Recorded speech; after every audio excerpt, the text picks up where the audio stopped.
Welcome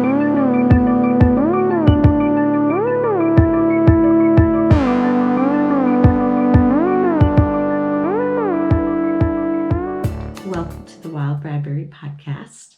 I'm Lydia Bradbury. Thank you for tuning in for our 22nd episode. This week, I'm actually recording a little bit earlier than I had intended to because my husband will be flying all weekend and I don't know if I'll get the chance to record with all the kids around. But this weekend, Saturday, so it will be 2 days ago when I air this, Saturday, February 1st is Imbolc, which is a pagan holiday, which is celebrating the middle of the dark time of the year. So officially on Saturday, we are halfway between the winter solstice and the spring equinox, when the sun starts the return. So it is a lesser celebrated pagan holiday, and it's still made really special. So I just kind of wanted to take a few minutes. This is going to be a fairly short one, and bring you all into the educational side of religion for our family specifically. Many of you that have been following us for a while know that we used to be very active Baha'is, and our Baha'i faith and our ability to rejoice in that faith dimmed greatly following the death of our baby. And so there's a, this has been the year, right? 2019 was like this ongoing mess of physical and emotional issues. But one thing that happens when you're grieving is God's role in things changes for you. If you are a follower of God, if you're a believer in a greater power, grief will affect your religion one way or another. It'll either make it stronger or it will kill it. And for me, it killed it, okay? And that's just me being perfectly honest with all of you. There's a huge negative connotation with paganism because pagans equal Wiccan, which is not the case, two entirely separate entities. But the literal term for pagan is just non-Christian. Okay, it's just what the Romans referred to everybody else that was not a follower of Constantine at the time when he decided to create Christianity. Excuse me. So when I say that my family is pagan and that we are raising pagan children, it has absolutely nothing to do with what I think you should or shouldn't believe, or what your views are on religion, or what I personally believe in, or what you can bring to my coffee table. Okay, all of this. I love spirituality conversation as a whole. I love it. I love theology. I love learning about all the different cultures and all the different religions. There have been years when we have celebrated Hanukkah and Kwanzaa and everything else on top of each other in the name of inclusion and in the name of exposing our kids. I make latke every year for Hanukkah. This is something that we do as this is important to someone we love concept. And that's what religion needs to be. There needs to be more conversations that are, I love you regardless. So let's have a conversation about it. Because it's very, I am new, formally new to paganism. We have been celebrating and studying pagan holidays in our home for about 2 years. As far as solstices go and equinoxes, those have been the big ones. But the more my passion for different things has evolved, the more pagan we've become. And post Oak, who was our baby, post Oak's death, I got to a point where when I removed God from the situation, okay, when I said, if God's not a thing, right? If God had nothing to do with this, if I'm not being punished for anything, if this is just a circle of life thing and my baby wasn't meant to be here and he's been reintegrated into the circle of life, then that's almost okay, right? So the second I removed God from the situation, for me personally, internally, I hadn't even voiced this to my husband yet, but the second I removed God, I felt better. And when you're trying to care for 3 other living children and run a business and write an article a week for a magazine and travel and pack up your house for a cross-country move, better's good. Better's really good. Better's a huge improvement from not wanting to get out of bed. So the second I started viewing Oak's death as part of the circle of life, regardless of God, regardless of religion, I started to feel better. I started to grow in grief. I mean, truly grow in grief. And every time that grief snuck up on me and, I had to just drain all the tears so they could build back up again, I still felt better about the situation as a whole. One thing that is incredibly important for our family, and I can't quite emphasize it enough, is nature and outdoor time. Now, many of you that have been following us on Facebook prior to the blog and YouTube and Instagram and the magazine, prior to all of this stuff in the podcast, you have witnessed me be a devout, nature-loving conservationist for years, pushing a decade. I wish I had discovered those things earlier in my life, but I now get to run my home with nature in mind at all times. Aside from toilet paper, we are essentially a paperless house. I cloth diaper. I breastfeed extensively. I have home births. It just goes on and on. As much as that doesn't necessarily have to do with nature, I am wholeheartedly organic in my in the way I pursue all things that happen in this house. We prefer wooden toys. We prefer minimal clothing. We prefer barefoot. We prefer to grow our own vegetables and fruits. We prefer so many of those aspects. And the more I delved into nature worship in one form or another, whether that was just us spending time out in it or me investing hours and hours and hours into my gardens or watching my children enjoy the natural world, the more pagan we became. Now, I'm not saying if you're a devout lover of nature or an avid hiker or whatever that you can't be Christian. That's not it at all. It's just my entire life, I have never felt closer to a higher power than when I'm in nature. Nature has forever been my church and the only church I need. So it made sense for us to eventually tie nature into our religion and become fully pagan. Now, with that being said, my husband still gets hung up on the prayers and the calling of the circle and the spiritual aspect of it, but he is a nature lover. We have to be outside. Like, we do not do well inside.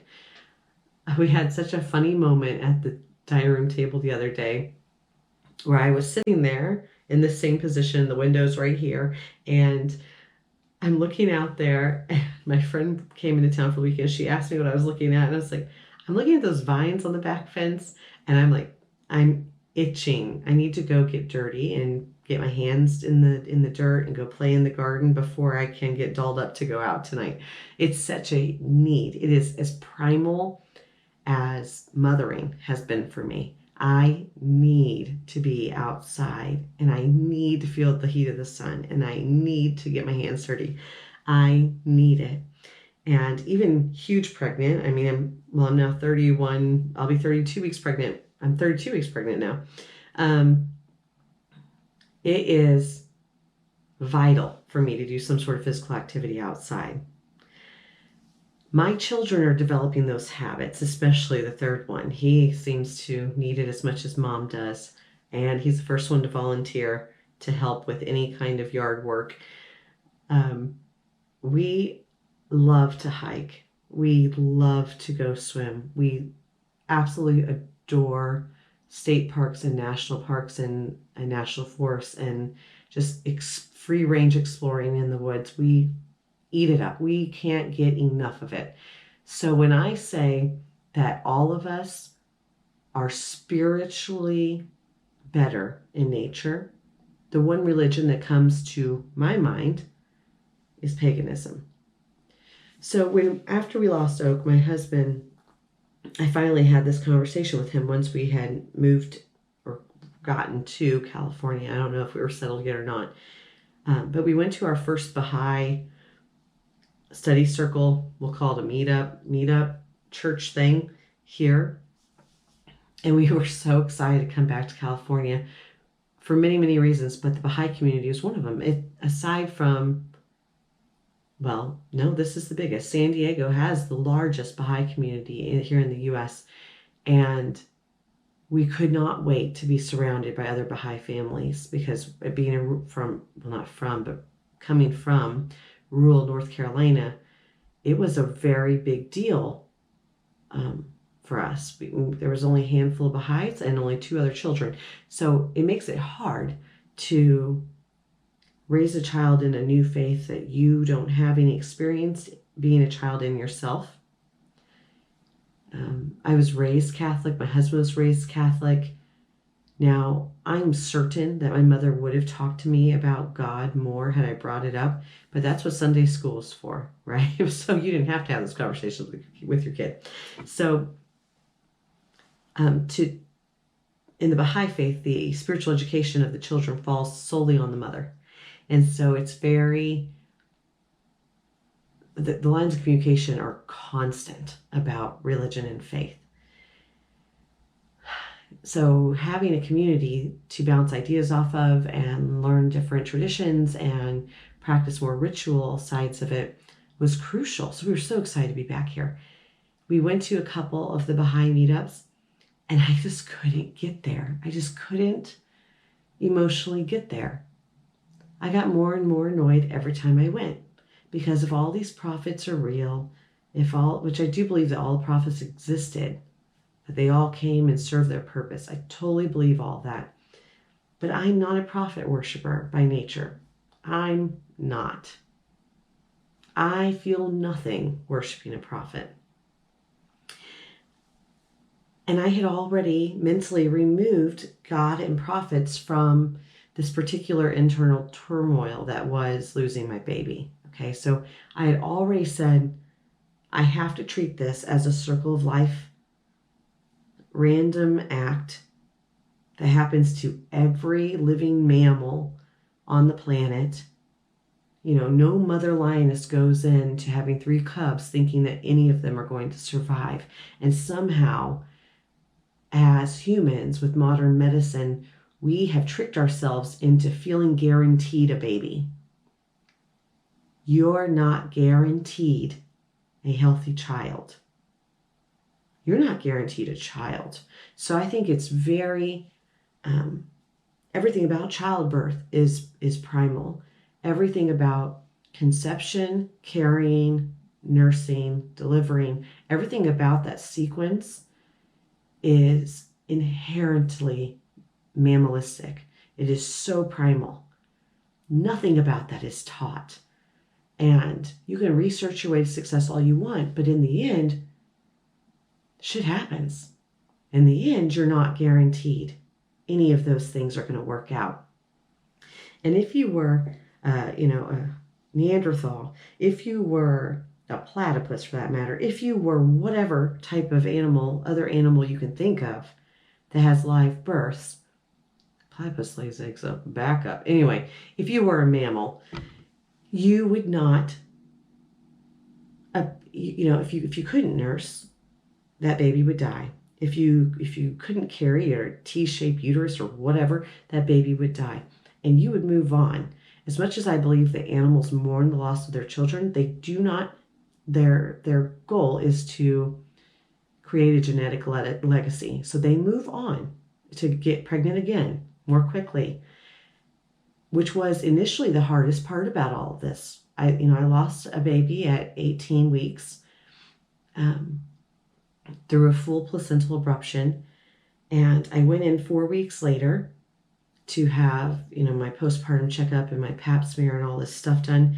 And she was like, well, my OB at the time, she said, well, I'm not sure what your mental state is at the moment. And I'm not sure that you guys have had the conversation about trying again. And I'm not, I just don't know. But just like all good mammals, your body's now ovulating 4 weeks after loss, which happens in nature regularly. You lose a baby, you start ovulating, your baby stops nursing, you start ovulating. It's life. And as hard as it is, and as hard as it still is, and his first birthday is approaching, and all the dark cloud feelings that come along with that, it was made 10,000 times worse by thinking that I somehow did something for God or karma or whoever to smite me. So the minute I removed him, her, it, they from the equation, I started to actually heal. Which a good thing I did, because I was pregnant 10 weeks later. So, it's nature has a funny way of bringing everything back around for you. And if you were to go sit in it a while and treat it like a temple, you would see these beautiful circles everywhere, how things continue to come back around, and how one thing dies but that body feeds this, and it just keeps going. And that is the most magical thing on this planet. Now, I will say that Imbolc, which just happened on Saturday, February 1st, was one of those, when I started delving more into the pagan faith, it was one that I didn't know hardly anything about. I essentially knew nothing about it. I love me a February holiday because it helps break up the dark time of the year. And planning for holidays helps get you through those darker, cloudier, cooler months of January, February, March. But I didn't know anything about it. I really didn't. And the more research I started doing, the more I started to love it. And so this Imbolc, though I originally had huge plans for my husband because I needed him to build me some raised flower beds, and he's now out of town, so he gets out of that temporarily. But Imbolc is about first planting. It's about planting those seeds that you get to reap the benefits of later in the year. And it ties in my devout love of gardening into a holiday. I'm not sure it gets better than that. I mean, Yule's pretty cool, but I love me some Imbolc. So this Saturday, the kids and I started little planter seeds. Little good grief, I can't speak. We started little, seeds. We started seeds. We planted seeds, and we planted numerous types. I have some that go specifically in my garden tower, which is my hydro tower that you guys have probably seen pictures of at some point or another. We're also we started seeds for these flower boxes, herb boxes my husband's going to build. And we started seeds that are going in the ground. And it is a fabulous way to include them in 1, a passion that I love, 2, in growing their own food, 3, in outdoor play and sunshine time, right? I mean, all this is taking place outside, which is where our family would rather be. So it's been very special. And those little flowers and little seeds, we've planted extra to make gifts for our neighbors and friends for Valentine's Day. So the ones that we know will germinate quickly and sprout within the next 14 days, we get to give to people and share that love and share the hard work of our labors. And it's almost as sweet as if I was sharing food right off sharing tomatoes right off the vine with my neighbors as well. It can be as special as you want to make it. And for us, it's a religious thing. It's a nature. It's an appreciation for nature and an appreciation for the sun sort of existence. But there's absolutely nothing preventing the public and any parents that want to just partake in more acts of equality. Just teach your children more about the diversity of people, about the diversity of their neighbors. For that aspect, from that point of view, about the diversity of the military and the Marine Corps, it's not often that I live on a street and I find other families that are not Christians per se. So that was a real treat when we first moved here. But for the most part, the military is heavily conservative and mostly Christian-based religions. So if you are a parent that just wants kind people, right? Your goal is just to raise kind humans that are accepting of others. Start with religion, because there's so much to be learned, and each culture and each religion has beautiful traditions that are affordable, free, and super easy to carry out at home with very little research. Chances are, if you ask on community pages, you'll be able to find someone that's willing to invite your family to one of their ceremonies or what have you. Dinners, banquets. We had a family invite us over for Kwanzaa one year, just so we could say, this is, our kids can openly ask you questions without you being insulted, because we are here to learn. We just want to be inclusive. So please go out there, spend whatever time you have in the next couple weeks looking up random holidays. If you are an open-minded individual and you want to raise diverse children, and you can't afford to jump on an airplane and do it that way and travel hard that way right now, you can travel to many different countries from your kitchen table. So go out there and give your children a spiritual education. It's not going to take anything away from whichever one you identify with, but it's very important for raising kids that are aware of what's going on and one with the other people in the world. Thank you for listening. I'll talk to you soon.